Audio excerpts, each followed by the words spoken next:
suot mo niya sa Gerar, dito na puyo siya sa Gerar in the land of Philistine, which is within the boundaries of the Holy Land. So wala siya nakagawas. So naagihapon, halad lang gihapon siya nga fit. Kay kung magawas siya, mahimo siyang unfit. Pero kay wala man siya nigawas, naaraman siya sa boundaries. So Isaac is still a fit burnt offering in front of Hashem. So, ang problema lang kay gisundog niya ang gibuhat ni Abraham sa diha nga niabot sila ni Abraham diha ng lugar. Kay tungod kay ang presentasyon gud ni Abraham basig patyon siya kung mahibal-an nga asawa siya ni Sarah. Kay si Sarah gud gwapa magud kaayo ug tinguhaon gud sa tanang mga hari nga mahimong asawa si Sarah. Mo to giingon niya, ako nang igsuon. Gisundog na karon ni Isaac tungod kay si Rebecca gwapa magud gihapon kaayo. O tungod sa kagwapa ni Rebecca, iyang gisundog ang style ni Abraham, ako anang igsuon. So dito sa pagkuha ni Hari Abimelech nga hari sa Gerar atong panahon na, iyang gikuha. Ang problema lang gigipasidan-an sa mga gahom si Hari Abimelech nga ayaw nang hilabti kay anak asawa na sa usa ka matarong nga tawo nga mao si Yitzchak. Mo to nasuko si Hari Abimelech ug iyang gi-reproach, iyang gikasab-an si Isaac. Nakasab-an niya. Nganong gibuhat man nimo namo? What have you done to us? So ningon dayon siya. One of the people might easily have lain with your wife. Dali kay na siya namo kwaon. Apan, kung imo nang itugot, magdala na siya guilt dinhi sa mua, magdala na siya malas. So mo itong nagpagawas og sugo si Abimelech sa tibok katawhan sa Gerar nga nag-ingon. Si bisan kinsa nga mugunit ining tawhana or sa iyang katawhan or sa iyang asawa shall surely die. Shall surely be put to death. Amo to nga si Isaac nagpuyo nga malinaw dito sa Gerar. So nagkaroon siya karon dito possession, nidaghan ang iyang mga flocks, ang iyang mga herds. So sa laktod nga istorya ni Asenso siya dito, nagkaroon siya og kanang dako nga sudlanan sa mga pagkaon, nagkaroon siya daghang mga servant. Nagtrabaho siya yuta. He sowed the land and received in the same year 100-fold. Nakadawat siya usak gatus kapilo nga panalangin nga gikan kang Hashem agig panalangin niya. So therefore he was become successful. Kaysa mga previous nga blessing nga iyang nadawat after the hospitable Abimelech.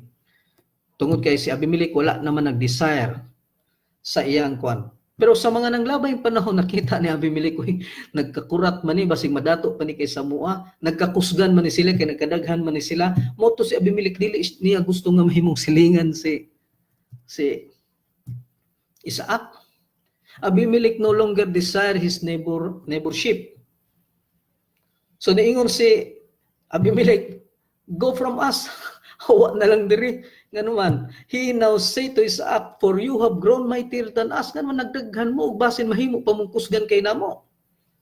So mo to si Isaac set himself the task of reopening the will dug by Abraham. Kinumdum mo nga si Hari Abimelech ug si Abraham dunay saad nga naghimo sila katong mga balon agig ilhanan nga ang isa dili mulampas diha, Yan naghimo siya mga nagkalot siya mga kuan nga sa panahon nga muagi ang iyang mga anak didto dunay balon nga makuhaan og tubig para makainom ang iyang anak. So daghan ang nahimo ni Abraham kay nagsige man pugbabag ang mga Palestine sa hinimo. So for all the wells which his father's servants had dug, kalot sa iyang mga kaliwat ni Abraham, iyang ulipon niya. Ang mga Palestine pod ginapaundang pagkahuman ginabalik ang yuta. So ginasarad nila ang kuan. So moto nga pag-agi ni Yitzchak dito sa gikalot nga gibalikan og yuta sa mga Palestine, gikalot nagbalik ni Yitzchak aron makakuha sila tubig diin ang iyang mga flock, iyang herds, iyang mga tao, iyang pamilya magkaroon og tubig. So gitawag ni Abraham ang mga kinalot ni Yitzchak sumala sa hingalan sa iyang amahan.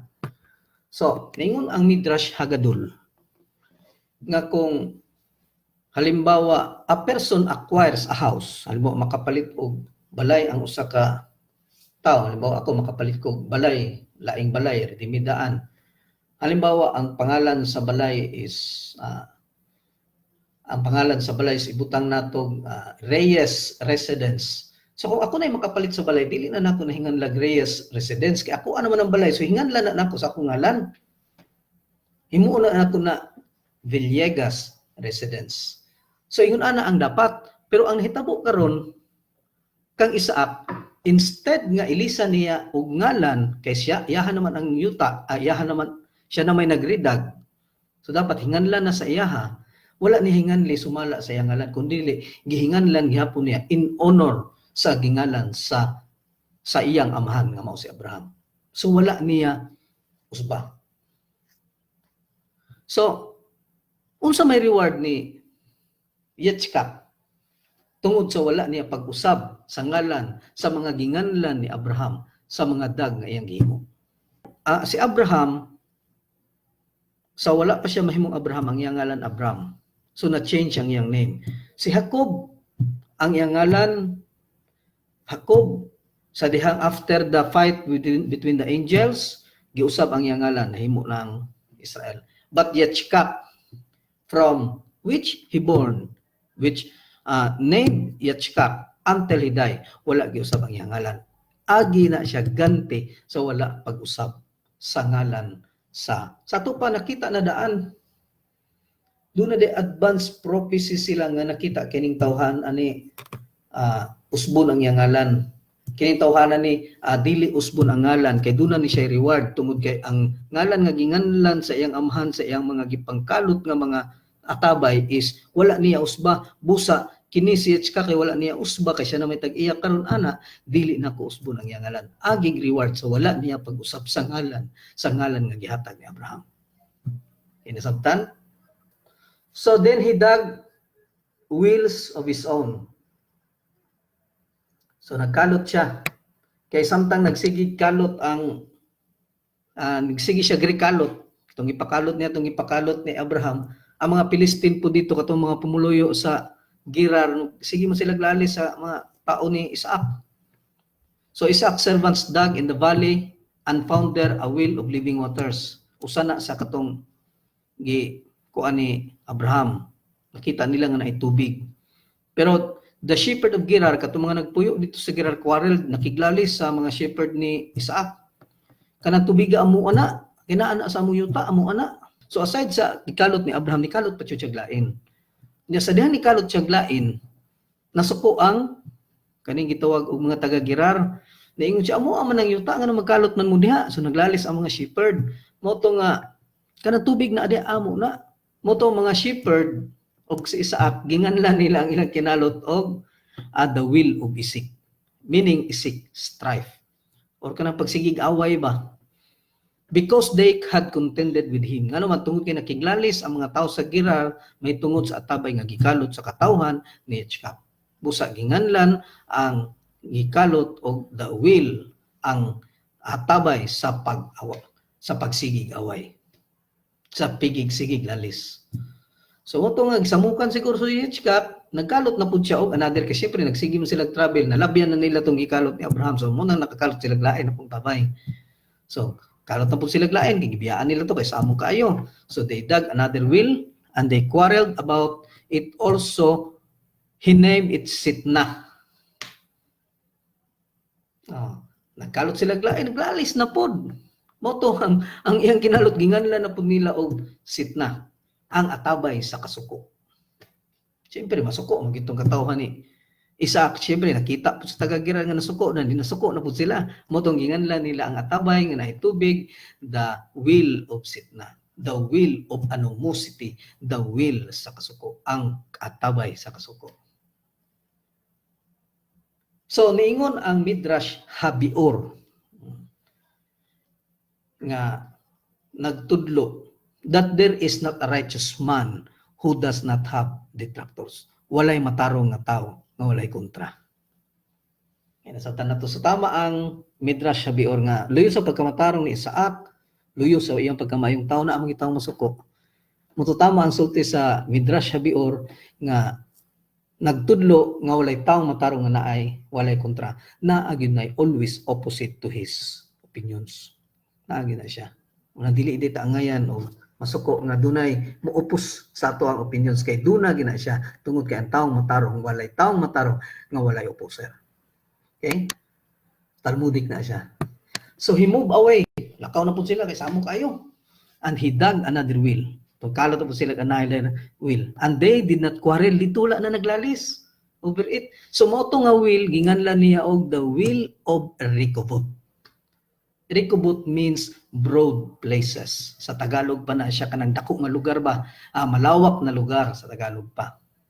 So and he said, ningon si Isaac kang Hashem, for now Hashem has made room for us. Ang makagagaw naghatag og luna namo, and we will be fruitful in the land. Motong nakapuyo sila dito sa lugar nga diin gitawag og the will of Rehoboth. So ningon ang Nachmanides, the first two wills, di ba tuluman ka wills? Primero, will of Isik, pag-away, strife. Ang ikaduha, will of Sitna, will of animosity or ang atabay sa kasuko. Ang ikatulo is will of Rehoboth. Katong broad places, malawak na lugar diin wala na sila nakakitag kontra. So ningon ang Nachmanides nga the first two wills, katong Sitna o katong Isik nga will is alluded to the first two temples, the first temple and the second temple. So the enemies of Israel destroyed the two temples. That was the significance of the two will dug by the men of Yechkat, which was ngagipugngan sa mga tao sa Gerar. Moton nakakita sila gaway. Apan dito sa gitawag broad places, katong gitawag og the will of Rehoboth, which is the broad places or malawak na lugar, which is the third will, represent the third temple, which shall speedily be built, which will be established without animosity, walay away, walay kasuko. Hashem will then broaden our boundaries, and all nations will serve Him in unison. Moto'y simbolo sa ikatulong nga tabay nga gikalot ni Hitchcock nga gitawag niya the will of Rehoboth. Naminyo si Jacob at the age of 40. Si Esau po naminyo pog Hittite wives. Duha pag yun ang giminyuan. Ang pangalan is si Judith, the daughter of Beeri, and Basmat, the daughter of Elon. Muna ang duha nga gipangasawa ni Esau, who were a grief of spirit to Isaac. Naghatag og kanang kaguol kang Isaac og Rebecca. Asa man anang mga panahon na si Jacob sa dihang naminyo si Esau sa duha ka Hittites. So niingon dito kay nisibat man ni si Jacob tungod sa pagpalit niya sa birthright, nahadlok man si Jacob kay suko man gaayo si Esau, moto nga nagpuyo siya dito sa gitawag og scholar in the tents of learning. So nibalik siya dito sa gitawag og school of Shem and Eber. So, ato takang Esau. Giingon din sa Torah, and it came to pass that Isaac age, sa dihan nagkatiguang na si Isaac, his eyes dim, so that he could not see, and he called Esau his eldest son, and he said to him. So sa diha nga nilabay ang mga panahon, tiguang na si Isaac, ug nakita nga ang iyang mata dili na makakita. So niingon ang Rashi, why his eyes dim? Nga doon na may panultihon ang mga sages nga ang tao sa unang panahon samtang nagkatigulang, nagkatinaw ang mata. Samtang nagkatigulang, nagkakusgan. Anak man ang unang tao sa una, dili man pareha sa tao karon nga ang tao karon nagkatiguang, nagkawalay kusog, nagkatikoko, nagkawalay kusog. Ang mata po nagka-blurred, habang nagkatigulang nagka-blurred, pero sa unang panahon dili ingon ana. The more nga nagtigulang ang tao sa unang panahon is nagkakusgan siya. Mas kusgan siya kung tigulang siya. Mas hayag ang iyang mata kung tigulang siya. Pero dinhi sa panahon ni sa kahimtang ni Isaac, nagkatigulang siya nga nawala ang iyang pananaw. So dunay opinion ang Rashi ani. Ngano ang iyang mata na dim? Nawala ang iyang pananaw. So nawala ang iyang pananaw, ang unang komentary ani, tungod kay ang asawa ni Esau nga duha is naghalad sa ilang idol, og ang aso sa ilang hinalad para sa ilang idol is naadto sa mata ni Isaac. Moto na din ang mata ni Isaac.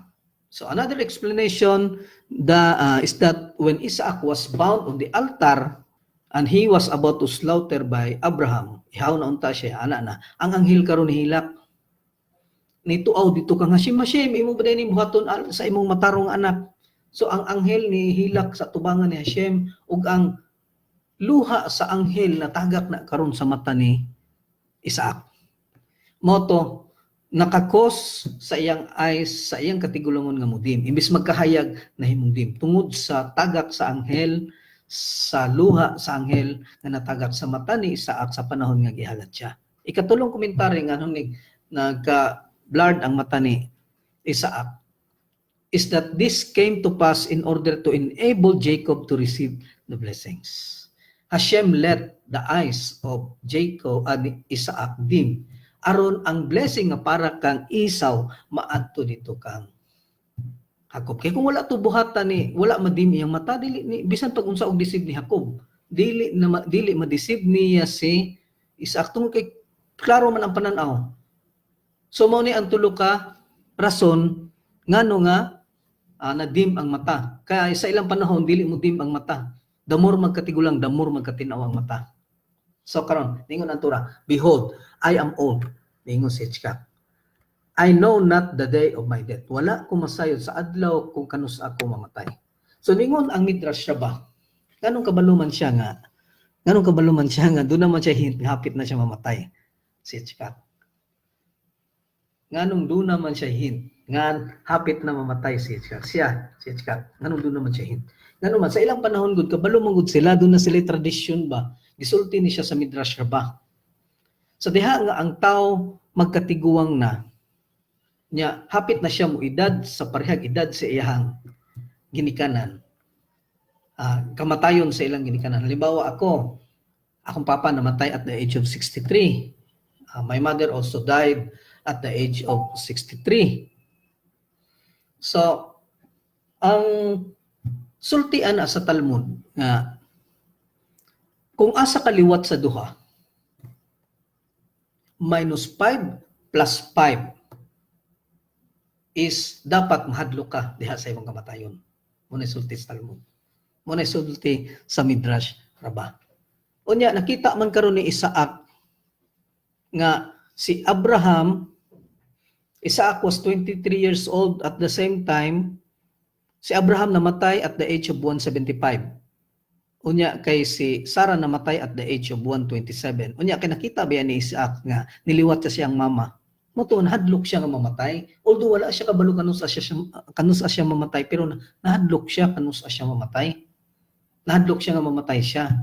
Ngano man ang edad siyang mama namatay 127, yang iyang edad na panahon is 123. So pila? -5. 4 years na lang. So, kumuliwat ka sa imong mama, ang possibility sa imong kamatayon is -5 or +5. So, posible mamatay siya at the age of 22, 23, 24, 25, 26 or 128, 129, 30, 31, 32. So, -5 plus 5. Mao na nga dapat mahadlok siya nga mamatay tungod kay nakita niya nga liwat sa siyang mama unya naa na siya sa 5 years before 5 years. So mo nanugon sa daan. So mo nasulti ni Rabbi and Korkak sa Midrash Rabbah.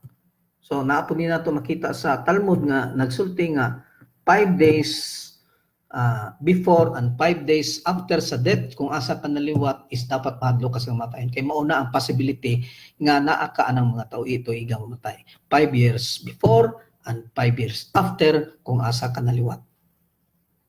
So niingon ang tura nga niingon si Isaac, I know not the day of my death. So nihatag og komentary karon ang Midrash Rabbah. Dunay 7 ka butang nga gitago sa panahon nga ang tao mamatay. Una, gitago na sa tao kanus siya mamatay. Ang adlaw siya mamatay, wala siya kabalo. Mao ganing si Isaac nga ingon, I know not the day of my death. tungod kay gitago na sa mga gahom dito sa tao. Gitago po sa mga gahom the day of the redemption. Kanong kanus ang masyak mutindog di, which is the day of redemption. Gitago na. Gitago po sa mga gahom ang absolute truth in judgment. Kung unsay judgment sa imong gitago na sa mga gahom. Also, no man knows how he will earn a livelihood. Gitago po na mo ganing ang tao maningkamot kay wala siya kabalo kung makita ba siya ani o wala unsay akong panginabuhi. Mo nang magkuan siya unsay ang panginabuhi kay wala na gitugot sa tao nga makabalo siya kung unsay ang livelihood. Gitugot po, gitago po sa mga gahom ang pagkahibalo nato kung unsay ginahuna sa kasing-kasing o sa silingan sa ubang tao. O gitago po sa mga gahom what a woman bearing. Kung unsay gidala. And when the wicked state room will full. Gitago po na sa mga gahom. So during the death sa tao, sa buhi pa ang tao, gitago ni Hashem ang pito ka butang. Una, ang adlaw sa kamatayon, ang adlaw sa redemption, ang absolute truth of judgment, ang pagkahibalo kung unsay imong trabaho, ang unsay naa sa kasing-kasing sa tao, ang woman is bearing kanang gidala sa tao, ay buntis ba? Then gitago pud na sa mga gahom kung kanus ma-fall ang room. Tago na. Wala na may balik kanusa na siya. So muna'y pito ka butang nga gitago sa tao samtang ang tao nagkaduol diha sa iyang kamatayon. Now therefore niingon ang Torah, take please your weapons and give quiver. So niingon si Isaac, hapit na ko mamatay although wala ko kabalo nga kuan kanang kanus ako mamatay. Motong gisugo niya si Esau. Nga ato dito lakaw dalhay mo armas dito panghan aron makakuha kag mga butang aron mahimo nimong pagkaon kay mo kaon ko aron malipay ang akong kalag aron ang akong kalag makapanalangin nimo. Usa ako mamatay. So Rebecca overhears, nadungog to no Rebecca nga murag tagaan nagpanalangin ni Abraham ni Isaac si Esau. So naghimo siya plano aron si Jacob maoy makadawat sa blessing. So gipatawag niya si Jacob og iyang gisugo nga anhi diri pagdalag mga duha ka kids sa imong flock, sa imong mga animal, sa imong mga mananap. Ato nang andamon aron mahimong humot nga pagkaon og iserve nimo sumala sa gipangayo ni Isaac ngadto kang Esau. So nagkuha siya, Jacob is to take them to Isaac before Esau. So dalhon niya si Jacob sa dili pa moabot mobalik si Esau. Mangutan nga nung si Esau wa man pud kabalik dayon. O tungod man gud to kay gilangan-langan man gud siya sa anghel. Nakadakop na unta si Esau. Karon ka duhaon ako ni kay kulangon ni. So gibiyaan niya yang gihiktan nguha pud siya lain. Kani pong anghel tungod kay ni abay pud siya sa plano ni Rebecca iya pong gibuhian. Ang nakuha ni Esau moto nga pagbalik ni Esau wala man isa ra manghapon nakabuhi mo to isa kuha na pud siya. So moto nalangan og maayo si Esau moto nakahigayon gyud si Rebecca tungod sa tabang sa anghel nga i-deceive nila si Esau. Moto nakahigayon gyud si Rebecca sa pahigayon kang Jacob. So, Jacob and Rebecca his mother. Ingon si Jacob, kay gipatawag man ni Rebecca. Ingon, Jacob said to Rebecca his mother, behold, Esau my brother is here. Ribuon siya. Nya ako sumtalang ako, hinlo kayo. So, ningon ang Midrash Rabbah nga si Esau sa pagkatao bagag buhok. Si kuan pod medyo upaw na siya buhok pero gamay ra. So, kung dunay mananap nga masaag sa buhok ni Esau, dili masangit, dili kagawas tungod ka sa kagubot sa buhok ni Esau. While kang Hakobod, pag-agi smooth yung kayo na kay wala may kuan, wala may problema kay hawan man kayo. So,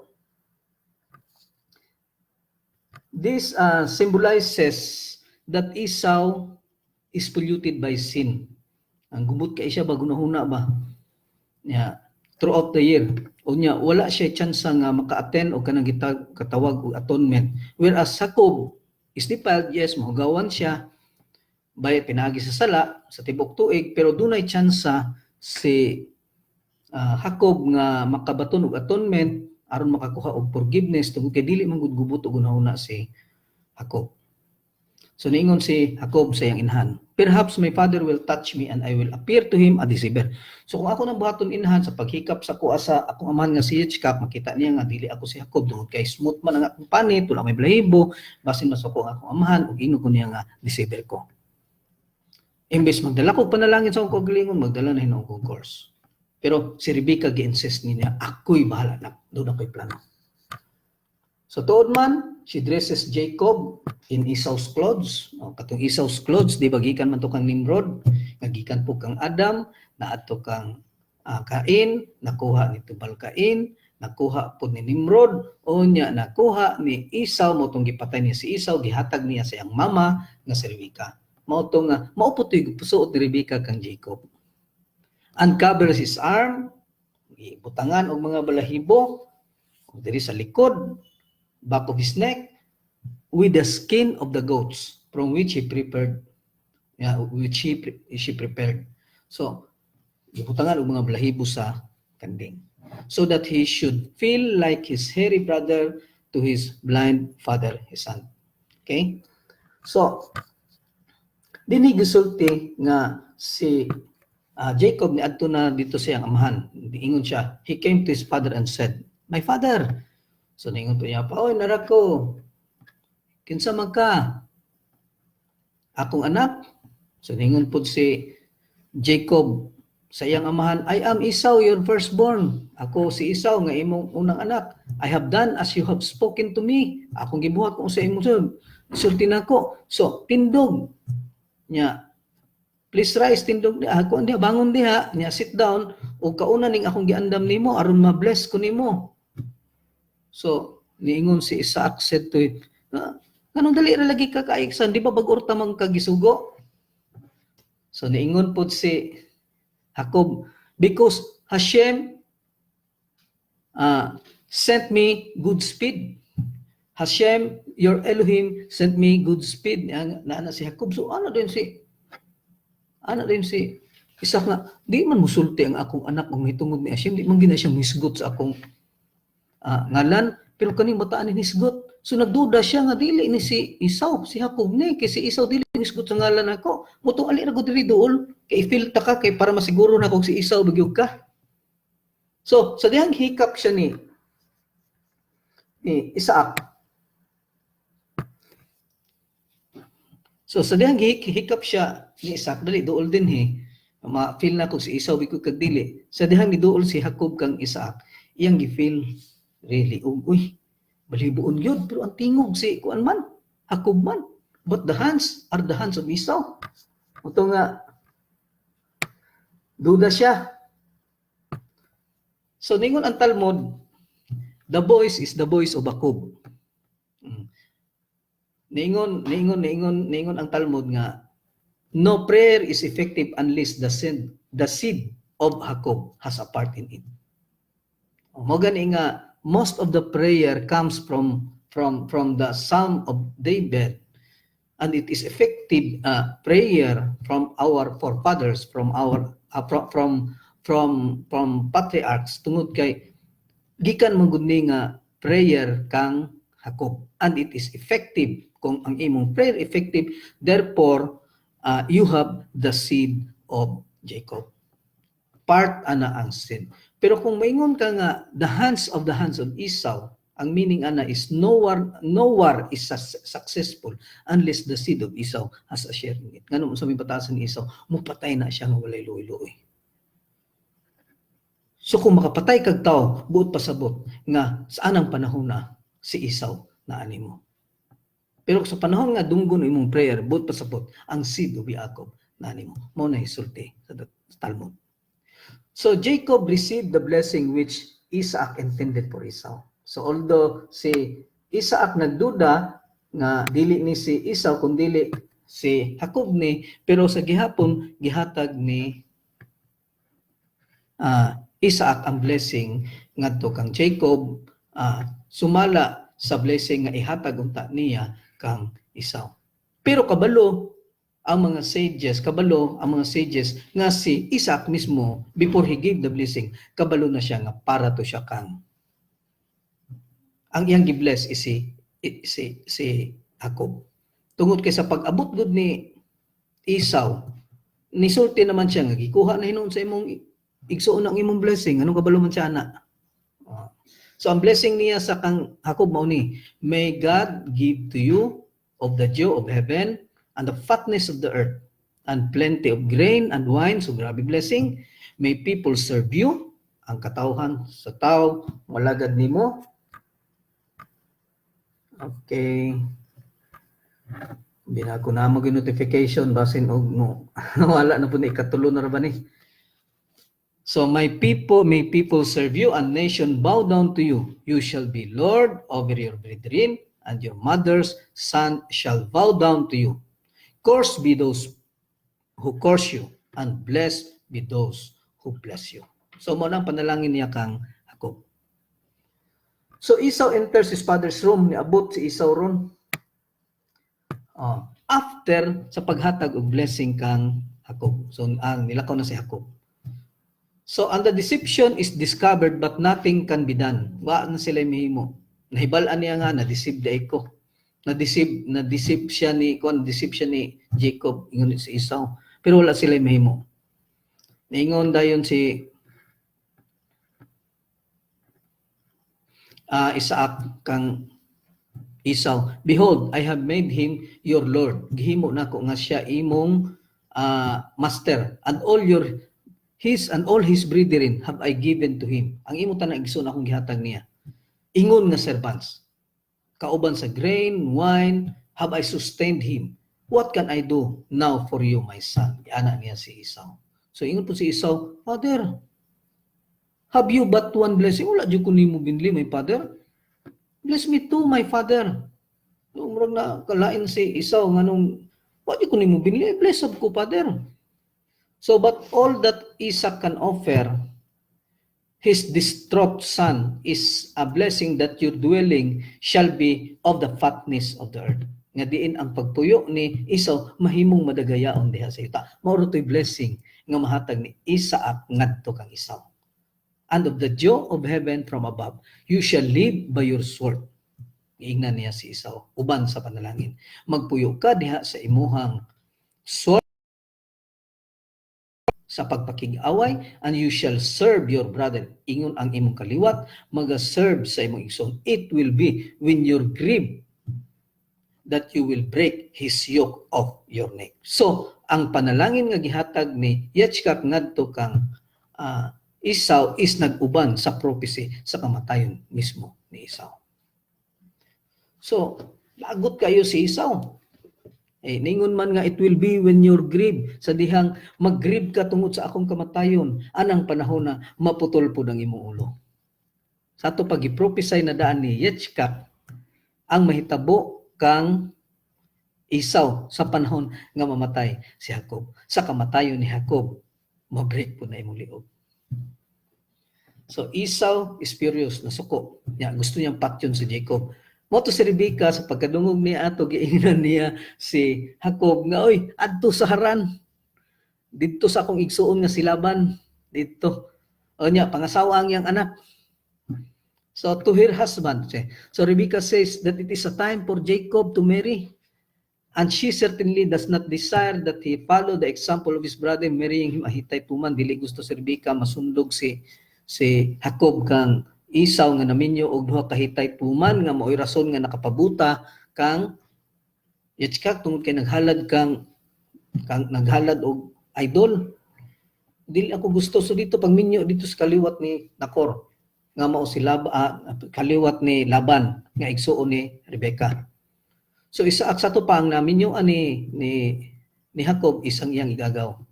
Kay ang iyang mama nga si Rebecca og si Laban magsuon kay ang iling ginikanan mao si Nakor nga maopoy gitawag ug sa ganito ganina ato ay names nga nakalimot ko. So mo to dili siya gusto nga si Jacob mapareha ni Esau. So mo tong gitambagan siya magminyo. Ni ingon si Rebecca to not take a wife. Do not take a wife of the daughters of Canaan. Ayo pagminyo anang laing kaliwat. Arise, go to Padan Aram, to the house of Bituil. Bituil, your mother's father, and take a wife from there of the daughter of Laban, your mother's brother. Okay? So pagkuha dito, ang nagsultian ni sa pagkasayod ni Rebecca nga nagdumot nagmaayo siya si Esau, gipatawag pod ni Isaac si Jacob o gisugo nga ayaw pangasawag taga Kanaan ang adto sa Padan Aram, pangasawa ang kaliwat sa igsuon sa imong inahan, the daughters of Laban. Okay? So niingon na Genesis 28:5, and Isaac sent Jacob, and he went to Padan Aram. So Isaac gipadala niya si Jacob og iyang paadto sa Padan Aram to Laban, the son of Betuel, the Arameans, the brother of Rebekah, the mother of Jacob and Esau. Now the question is, the Rambam nagpadala og pangutana, why was it necessary to add the words the mother of Jacob and Esau? Nganong si Rebekah kailangan man i-emphasize as the mother of Jacob and Esau? So kinahanglan siya i-emphasize, niingon ang mga sages, to protect Jacob from being killed by Esau, his parents. So his parents decided to send him to Laban aron maprotektahan si Jacob. Nag-decide sila to send him to Laban in Padan Aram, and Yitzchak advised him to take a wife from there. So ang nahitabuan na Yitzchak and Ribka had two sons, Esau and Jacob. So si Laban po doon na po duha ka anak, si Leah and Rachel. O sumala sa most commentary din, ako nag-iingon ganina, popular opinion, that Esau should marry Leah and Jacob would marry Rachel, according to Baba Batra 123a. So, aware of Laban, si Laban po nga igsuon ni Rebecca is aware sa batasan ni Esau. Pero maulaw po siya, musulti kang Jacob nga pangasawa si Leah. Maulaw siya ba? So, mo to niingon si Laban nga it is improper for the younger to get married first before the older. So mo to niingon si Laban na lang, bisan aware siya sa batasan ni Esau, niingon na lang siya, sige, para maminyo ka kang Raquel, ipatawag na lang to si Laban para maasawa niya si Leah. Oh. So, na kuan pod si Rebecca nga og ipatawag si Esau, unsa may mahitabo kang Jacob. So immediately Esau killed Jacob tungod sa kasuko niya kang Jacob. Moto niingon si Rebecca, gitugon na lang niya ang ilang katabang nga ingna si kuan dito, ina si Jacob nga ingna nga ikaw mo ikamagwangan aron maminyo ka kang Leah instead of Raquel. Kay once gani maminyo si Leah kang Esau, you will surely die. So, gawas nga si Raquel ang iyang gialagaran, si Leah ang iyang naminyuan tungod sa tambag ni Rebecca nga mas maayo imong asahahon si Leah aron dili siya maasawa ni Esau. Kay kung maasawa ni Esau si Leah, then you will surely die. Dili sab maimo si Raquel. Moto nga nisunod na lang pud sa tambag si Jacob.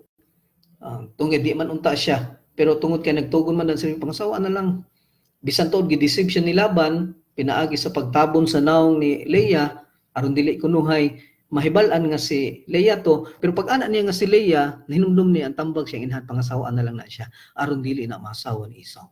Kay once maasawa na ni Esau, moto nga wholeheartedly gidawat niya pagkabalo niya nga si Leah ang iyang gipangasawa. Moto ni alagad na pud siya another 7 years. Kang Raquel. Karon kay muhawa man si pagminyo na niya kang Raquel after 7 years, 14 years na. Muhawa man unta gusto si Jacob kay tan-aw niya abuso naman ni akong papa, gihimo naman ko ani niya palabugasan kay kabalo man gud si Laban nga panalangin na akang Jacob. So damor nga naa si Jacob diha, naingon na lang po dayon si Laban, sige para mahawa ka sa akong poder, alagari na po ko another 7 years. Moto nagpuyo si Jacob diha kang Laban og 21 years. After ana usa sila nabulag. So dinhi sa parsya conclude how Esau seeing that his father prefers that his children marry with a family rather than with the local population. So dinhi nakita sa atong parsya nga gipili ni Isaac nga maminyo ang iyang anak nga si Jacob og parente kaysa katong gipili ni Esau nga dili parente. Tungod kay kung maminyo gud sila dili parente, dunay dako kayong possibility nga maminyo og dili mga matarong nga tao. Kay ang pagkamatarong nga tao nagsubay ra gyud sa ilahang kaliwat. Mao ganito nga bisan sa kadautan ni Laban o sa iyang palibot ni gawas gyud ang usa ka matarong nga babae nga mao si Leah o si Raquel. Luyo sa ilang pagkaututan. Mao to gitawag sila ni Abraham the sister of Nebaioth.